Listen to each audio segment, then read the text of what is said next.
आपण नेहमी महाप्रसादामध्ये तुळशीचं पान अर्पण करतो. ह्याच्या मागची कथा तुम्हाला माहिती आहे का? जर तुम्हाला माहिती नसेल तर ही व्हिडिओ शेवटपर्यंत नक्की बघा.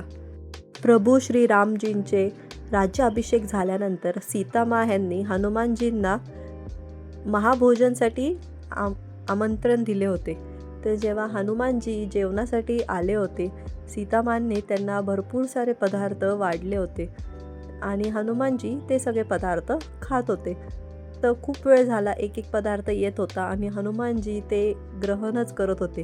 त्याच्यानंतर जसे जसे एक एक पदार्थ संपत आले तेव्हा सीतामा चिंतित पडली की आता मी काय करू, ह्यांचं माझ्या बाळाचं पोटच भरत नाही आहे आणि त्याच्यात माझे आता सगळं जेवण पण संपत चालले.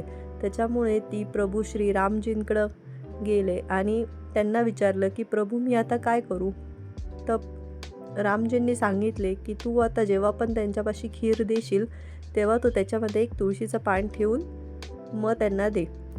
तर सीतामांनी तसंच केलं आणि जेव्हा ते एक वाटी खीर घेऊन हनुमानजींपाशी गेले त्याच्यावरती तुळशीचं पान ठेवून दिलं आणि पहिलंच तुळशीचं पान बघता बघता हनुमानजींनी ते ग्रहण केलं आणि एवढे सगळे पदार्थ खाऊन ज्यांचं पोट भरत नव्हतं ते एका तुळशीच्या पानामुळं त्यांचं पोट भरलं.